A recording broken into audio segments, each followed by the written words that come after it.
Hello? I was recently admitted from hospital after being a guest there for over 2 weeks.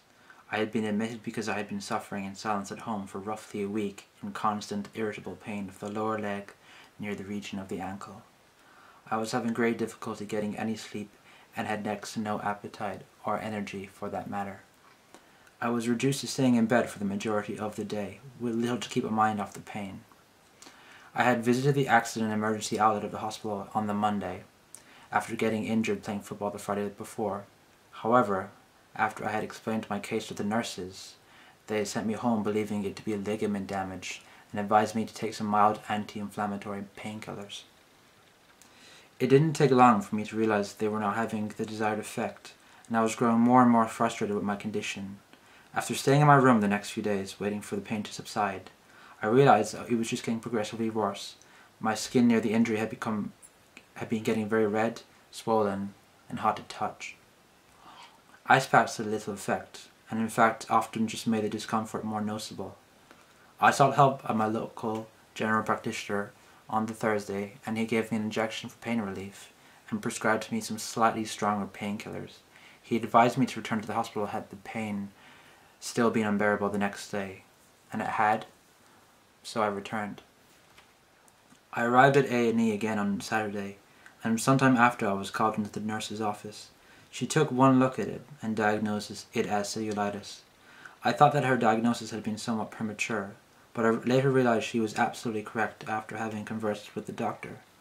Even still, their painkillers were not strong enough, and after having injected me with a new solution and finding out that it was not sufficient, they then had to resort to something even stronger, and even then, the pain relief was only temporary, and at best, mediocre.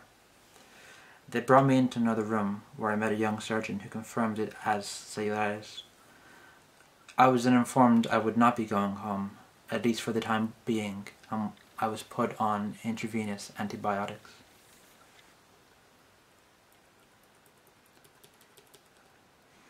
Finally, I was offered a ward, where I would be staying indefinitely.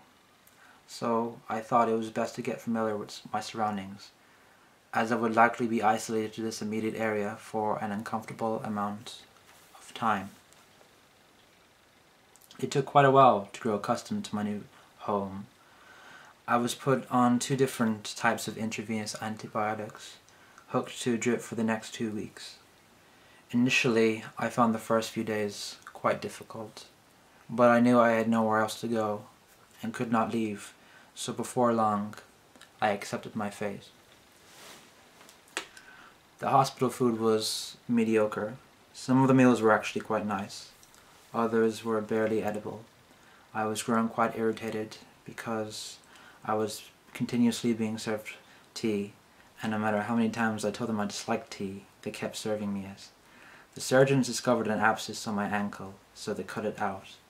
I was given local anesthetic for this, although the first dose was not powerful enough, possibly due to constricted blood flow. I had hematoma as well, which is a localization of blood outside the blood vessels. I believe the blood becomes quite congealed, like semi-solid or thicker. I was still in quite some pain and discomfort, as they had not given me enough painkillers. So I was administered morphine, which was the second time I had taken morphine in my life.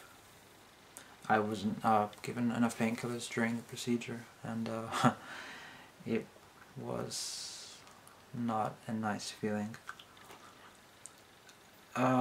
So I was administered morphine then, which was the second time I had taken morphine in my life. The first was last year. It's a great feeling, a sensation of total tranquility and peace. The generalized surgeons performing the procedure later informed me there had been a lot of pus and debris emitting from the infected area. The debris, I believe, was millions of dead cells who tried to fight off the infection. There was a massive gaping hole in my leg, basically, almost right down to the bone. It looked off-putting, to say the least. It was definitely not something the average human would wish to see, especially on their own body. After the surgery, I needed daily dressings on the open cavity that was significantly large, covering a large portion of the center of my upper ankle. I was relieved that at least it was not visible for most of the day. The only time it could be seen to the world was when the dressing had to be changed. I felt kind of insecure about it because it was obviously a bit unnatural and not something I expected I would get at any time in my life. My leg was initially soaked with the betadine solution, the purpose being it worked as a disinfectant to the leg, but this was only temporary as it was causing some irritation to my skin. A rope or wick was used to cover the cavity, and my medical team explained to me it was to ensure the wound healed from the inside out. A large cavity underneath the skin was not their wish and would not be ideal.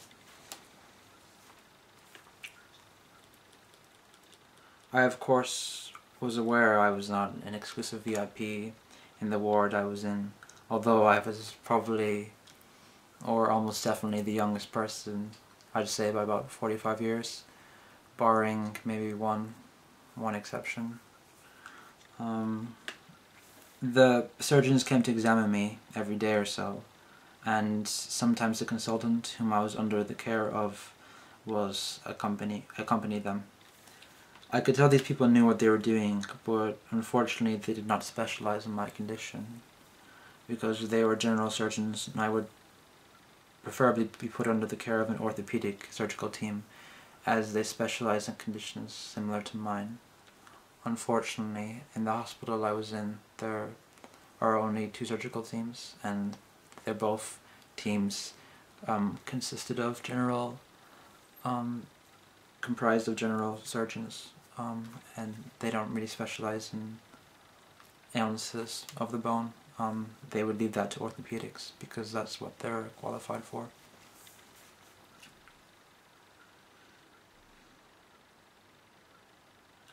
I was sent for a bone scan, in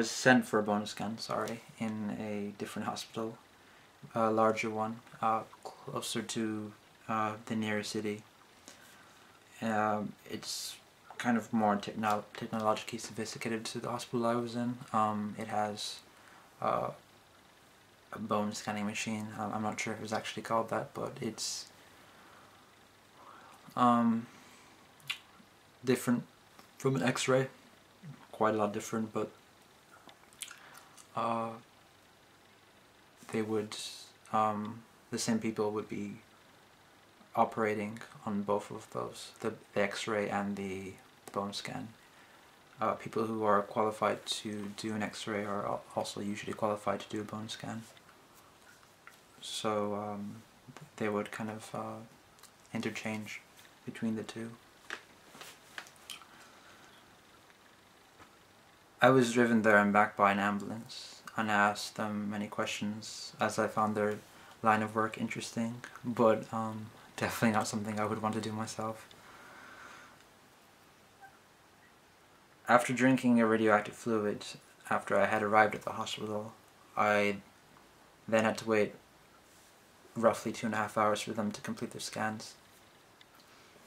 It was quite a long process actually, and the radioactive fluid, I was given, they advised me not to go near pregnant women or young children.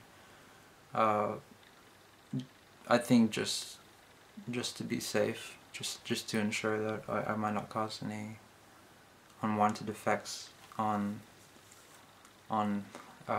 the unborn child or the young children. I think they're more susceptible to radiation. I hope the results will come back negative. I did not want to have osteomyelitis. Osteomyelitis is an infection and inflammation of the bone, and it can be quite severe.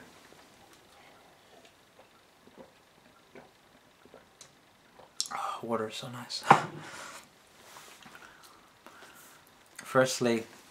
Finally, sorry, after the 2 weeks I was sent home, only to be readmitted in the following couple of days as unfortunately the bone scan came back positive. I had osteomyelitis. I wouldn't say I was devastated, but I was definitely disappointed and very frustrated because I did not want to, I had no wish to return to the hospital because I found it to be kind of a dense, kind of dreary atmosphere. Depressing, actually. It's not something that you would want to experience. It wasn't exactly a good time in my life, but thankfully I'm out, at least for now. Originally, they said I was to return for another 2 weeks, but they had changed their minds, and I was pleased when I found out their plan. I would put on oral antibiotics for 4 weeks. That was the first course, and of course if that had not been effective, they probably would have put me on some oral antibiotics for another period of time, or maybe tried another method to kill off the infection.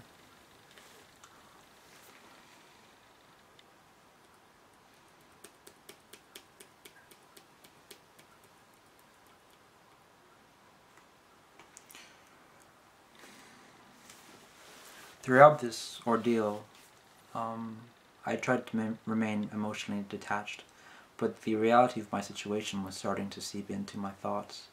I'm not going to go into too much detail about my experience, but I saw some very elderly people in the hospital, some with severe deteriorating illnesses that was gradually affecting their minds and leaving a very lasting impression upon myself. I definitely don't ever want to be in that situation where I'm utterly reliant on other people for my every whim, and completely dependent on the aid of others just to get through the day. I don't think I ever want to be like that. I don't know if it's a sense of pride or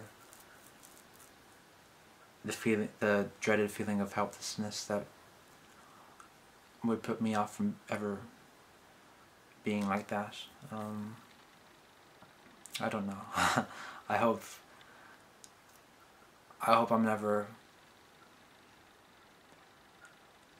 I hope I can keep a part of myself. I can stay whole, and I'll never have to watch as my brain and my mind and the part of myself that makes me slowly wash away. That would probably be my worst nightmare. I want to remain who I am with my thoughts and ideals and my hopes and my dreams and my interests.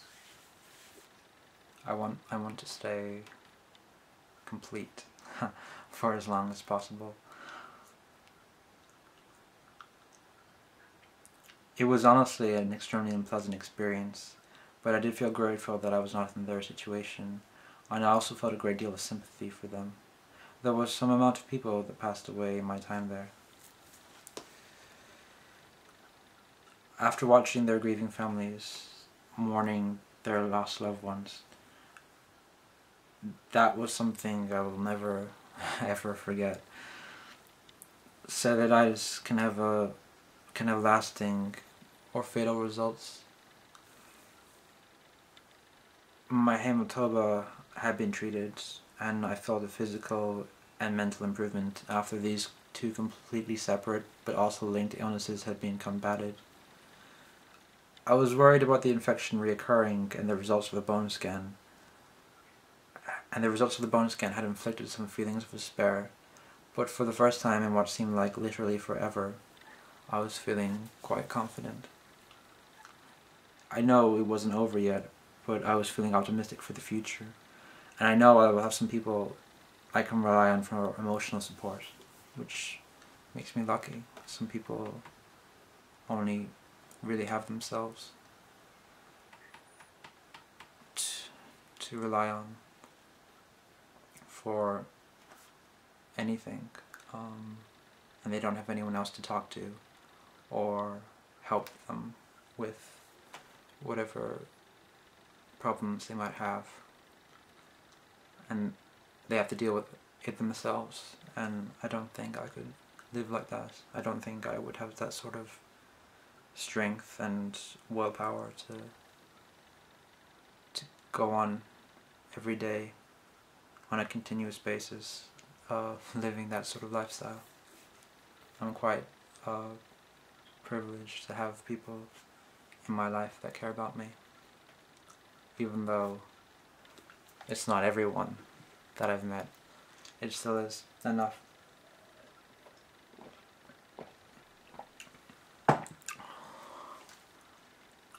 So I have a sense of gratitude for that.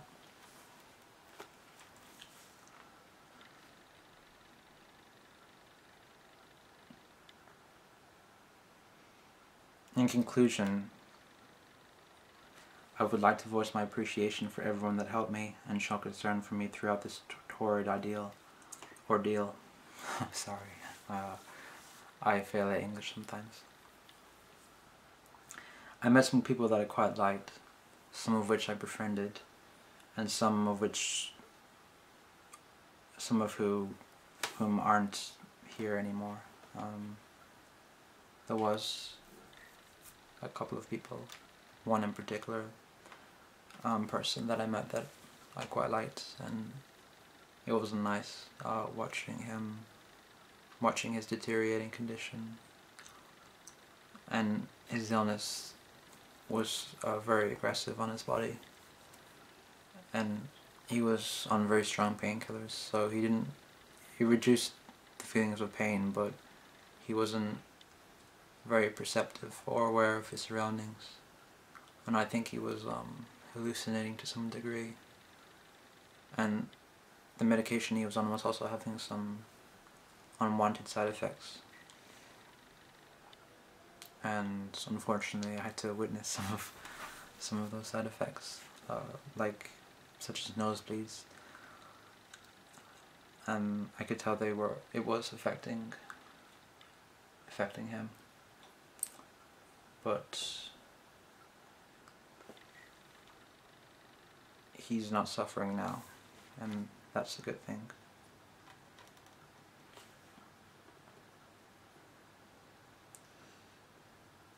All in all, I would go as far to state that this has been a life experience for me, and a reminder to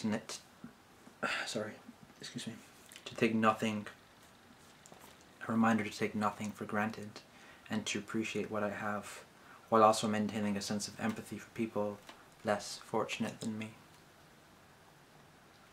Thank you for watching. Take care.